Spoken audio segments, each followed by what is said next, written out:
Alright guys, let's go through a bit of practice in which we'll be working on a model for parking.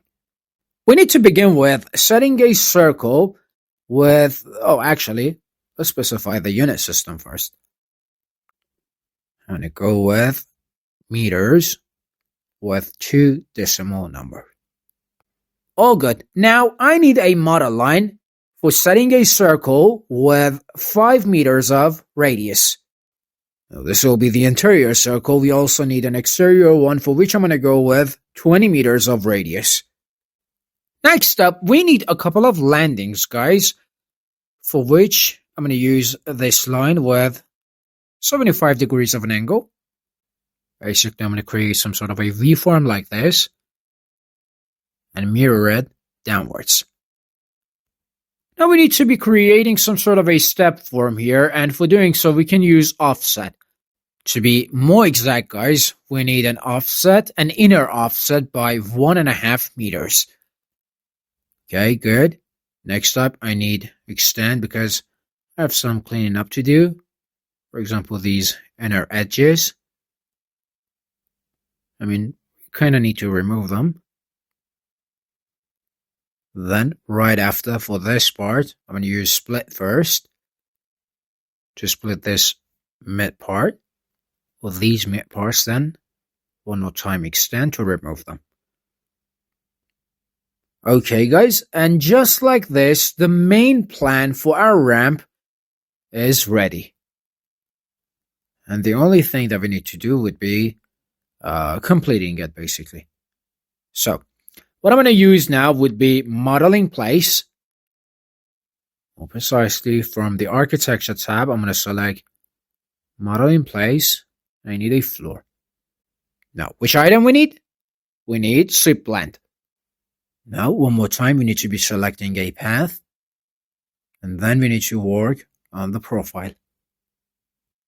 And by the way, guys, remember, we need 2 profiles. One would be right here. And then we need another, exactly the same one actually, only in another elevation code.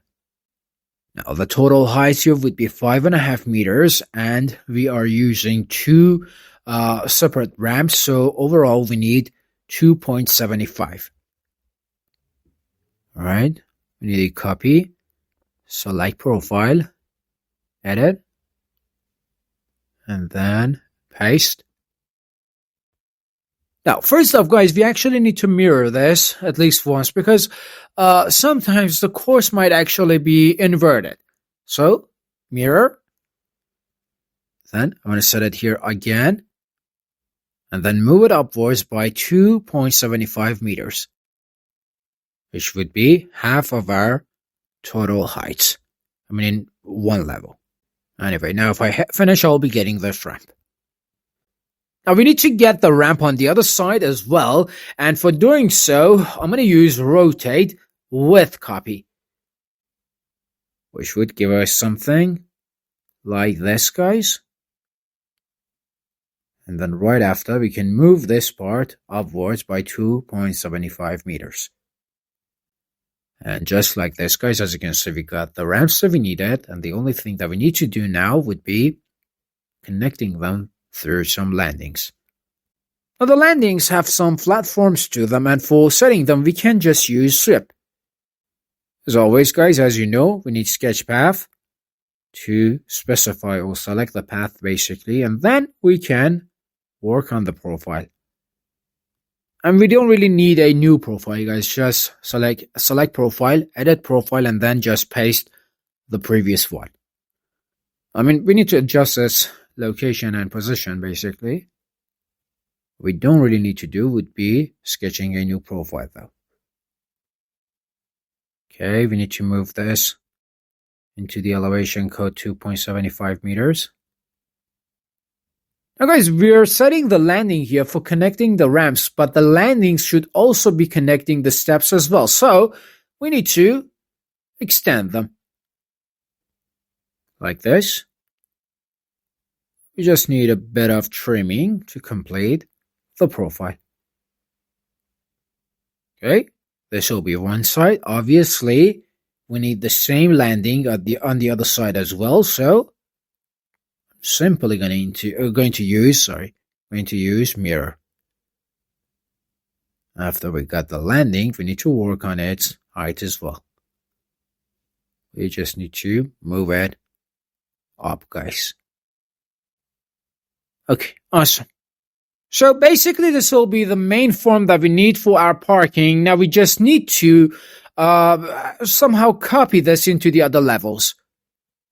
Now before doing all of that, we actually need to have the level. So let's just add them first. We just need to know how many levels we need. Like, could be like 5, 10, whatever. I'm going to go with 5.5. Just like this, we can get 2 of the levels. And for the rest of them, just going to copy the level lines. You know, if you're more comfortable with, you can just draw them.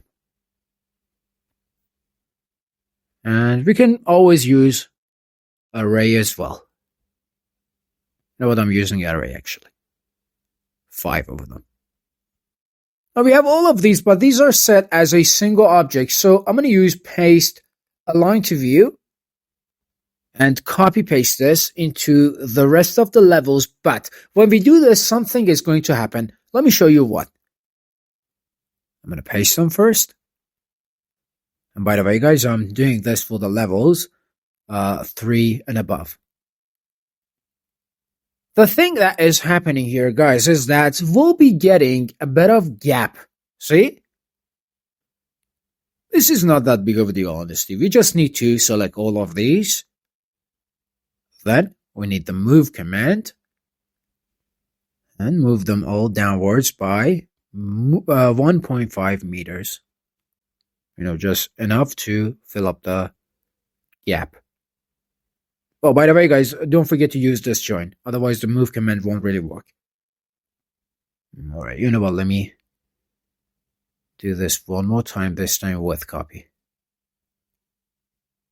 And I can remove the previous ones. Guys, sometimes we can't use move. We have to use copy. Just like what I did right now. Alright, next up, we can add, we have to add some columns to this whole thing. We also need some steps, but I guess you can do the whole step things yourselves. Columns are not that difficult either. We basically just need some extrusions. Structural columns. The exterior columns are going to be rectangulars, and the interior ones would be circular. I'm going to set this here, and I'm going to rotate it and make it parallel to the landing's edge. Guys, try to do this a bit more precisely. More than I do. Okay, now these would be the inner ones. By the way, guys, we can also use columns. The column item itself, but we're doing a bit of practice. That's why we're using model in place. Alright, this is basically done. Finish. Alright, next up, we need to use array to set the columns all around their ramps. Then we can work on their heights. Honestly, it doesn't really matter which one we do first. We can work on the height first as well. Anyway, I'm going to do array first. Radial. Based on this center point. Go with second as the mode. With 30 degrees. What do we need for the number 11? Is it enough though? I guess we need one more. 12. Yeah. Now, these are groups, guys. So we can select one, then clear, and then hit edit group, sorry. Then we can increase the height. And as you can see, all of them, the height in all of them would change simultaneously. That's why I said we can change the height first as well. We need to modify the height within the columns a bit further. And before doing that, we need to ungroup them first. Obviously, if we don't do this, all of them would change simultaneously again. By the way, guys, if we were to use column item, we could have just simply used attach. Sure, it would have been quite easier, but it wasn't our focus. We are focusing on the modeling process. That's why we used model in place and extrusion.